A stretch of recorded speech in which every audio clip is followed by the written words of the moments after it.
All right. I don't know what just happened.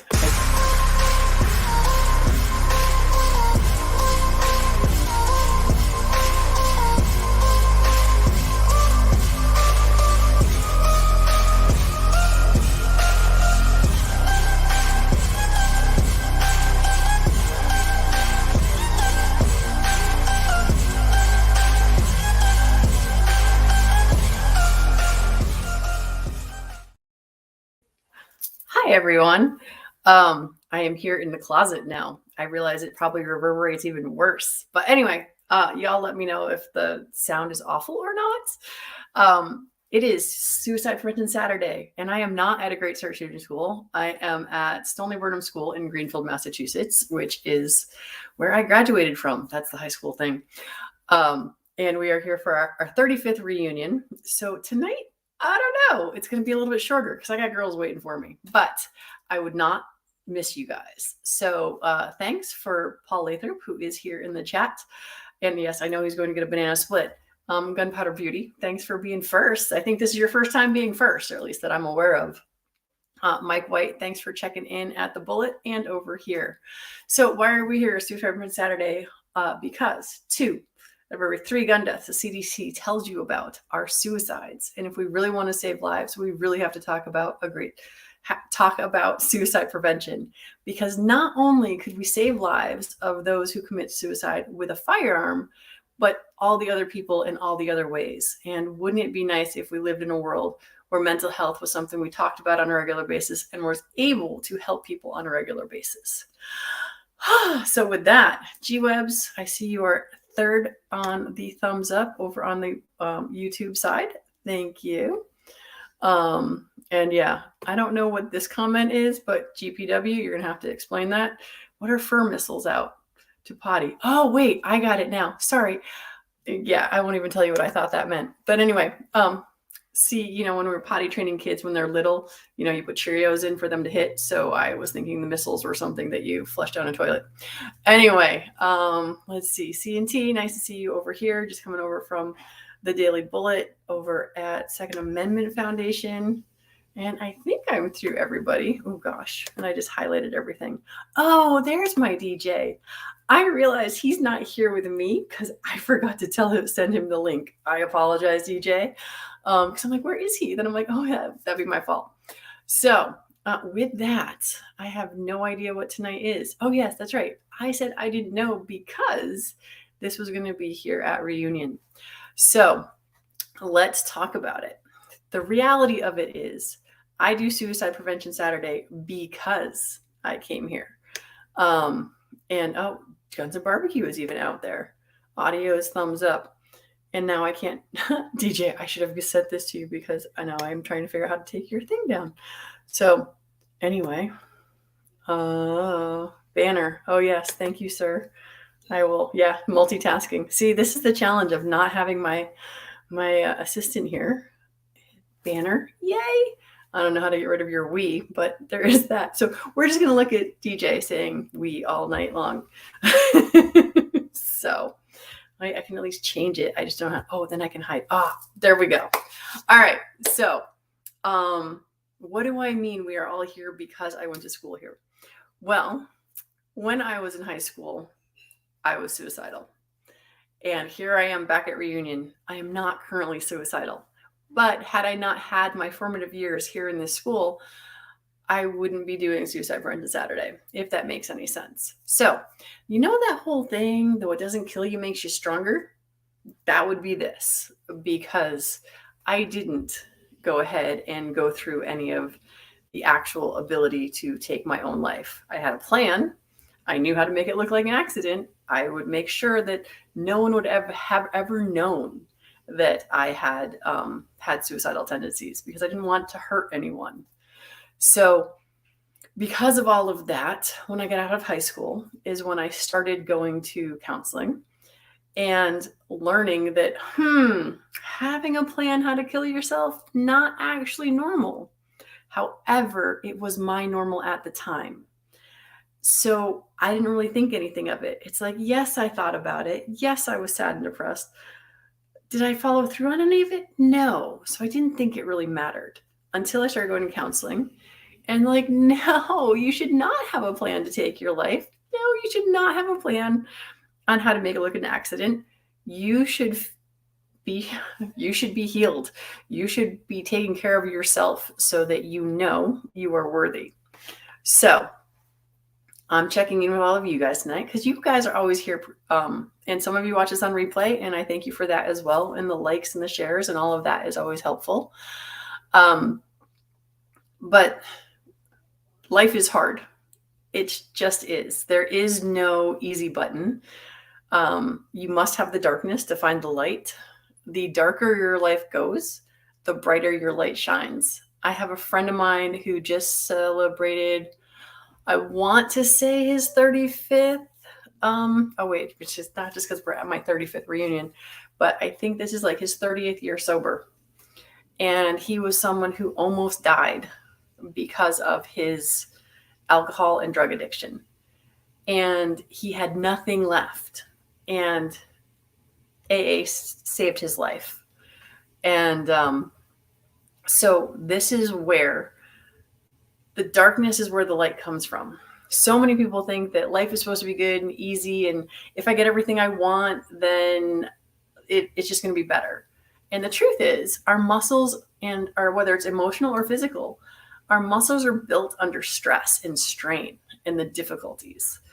Lately, I've found myself telling the story about a little baby chicken. Did you know if you have a baby chick about to hatch out of an egg and you see that little beak peeking through, if you pop that chicken open, the chicken's going to die. The chicken must do the suffering and the work to get out of the shell because that's what enlivens its blood flow and activates its muscles and gets it so that it can survive outside of the shell is all the work it needs to do. And I think a lot of people think that it's just supposed to be easy, and easy is not always better. Let's see. Hi, Michael Dunn. I haven't seen you here before, so nice to see you. I'm assuming you know everybody else that is here. Or did you just come over from Paul's thing?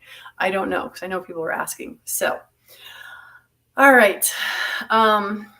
Suicide Prevention Saturday.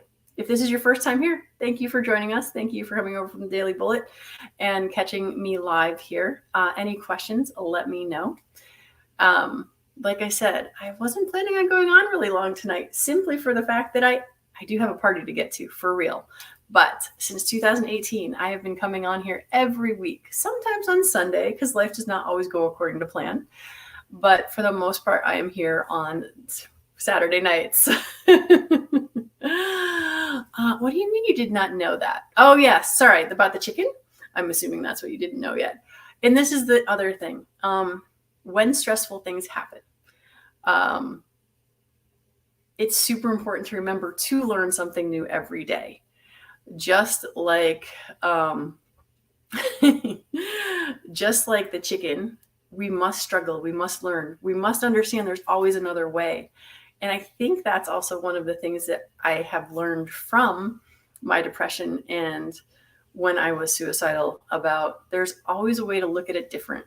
How else can I look at this? I have a 15-year-old daughter, and we talk about this all the time. What else could this mean? Probably one of the most important things I've ever learned from Tony Robbins. Because when something seems horrible, it might be or it might not. Back to things that were formative for who I am now are really the horrible things. It's taking a year off from school so that I can actually train for the Olympics, blowing my knee out, blowing my possibility of going to the Olympics. That was super hard. And at the time, I thought my life was over. You know how drama us teens are. So that was one of the big things where I'm like, oh, here I am. I've been training hard. I want to go to the Olympics. I blow my knee out. I'm like, lots of sadness, lots of anger, lots of loss. Something that I've been training for a really long time. It just poof, in one flip, landed wrong. I was doing freestyle skiing. So that was the first thing. Then here I am, 19. I'm like, all right, fine. I'm not going there. But I got into the college of my first choice, Redlands University out in California. The market crashed. Dad says, nope, sorry, I can't send you. horror again, 1920, we get very emotional. So the worst things in my life, the things that just changed my life that I thought were nothing was ever going to be good again. Those two things, if those two horrible things at the time had not happened, I would not be with the man that I'm with. I would not have the children that I have. I would not be here talking to you about Second Amendment or suicide prevention. My life would be totally different. Some people know it as the butterfly effect. It's like the little things that change are what make you who you are. I listen to lots of speakers. They're like, what would you go tell your 18-year-old self or your younger self? I'm like, I would never change a thing because I would not be the person who I am today. So, and thank you for that, Mike. I just wanted, yes, I'm glad you know some of these nuts. I know most of them. Well, on here at least. So let's see, anything else? Oh, shucks. See, DJ, remind me after I get off to make sure to give you the links to all the rest of this, because doing this by myself while on the road, definitely a little bit more challenging. So Chris from the 740, I don't think I've said hi to you yet this evening. Who else? CNT, we saw you over there, Michael. I think we got it. I think I'm caught up. I hope. I see lots of highs. And I don't know who Buck is, but I'm guessing, oh, Tactical Fud is here also. Hi, everybody. Sorry I don't have my DJ. It's all my fault because, yeah, because I forgot to give him the thing. So, the link, so he could be in here clicking on all of these things. And yes, and Mike, it was very cute over on the other side. And we're like, you're just waiting for me. I thought that was adorable. So thank you very much. And thanks, Paul, for putting that up. All right, ladies and gentlemen, I think this just might be my shortest suicide prevention Saturday. Just because, you know, there's a party waiting. I'm not going to lie. I really do want to go. But let's see. What is most important? 1, I'll get to see you all next week, I hope. 2, if you're watching the replay, do something good for yourself. And 3, make sure you like, subscribe, all that fun stuff. And DJ is getting me better about, oh, by the way, I have a Patreon channel. I don't do anything on it yet, but I'm working on that. So by all means, you know, check that out. I can't even drop a link to it because I don't even know. But I will be writing my book over there, and I will be talking more about 2A advocacy and just advocacy in general. And so those are the 2 things that I'm going to talk about more specifically on the Patreon channel. I'm going to try to get bi-monthly stuff up there right now. And that's what I got. 2 out of every 3 gun deaths are suicide. We need to talk more about mental health. Walk the Talk America is one of the things that DJ dropped on the YouTube side. If you're watching on the Facebook side, please feel free to go check out the YouTube channel. There is more stuff coming on the YouTube channel for training from A Great Start Shooting School. And I believe that is everything I have for you. Shortest one in a while, but I hope it was worthwhile. Thank you all for checking in. I'm going to go play with my girls now. So have a good week, and I'll see y'all next week. Hopefully, if not sooner, because, you know, there might be that pop-up live somewhere. You never know.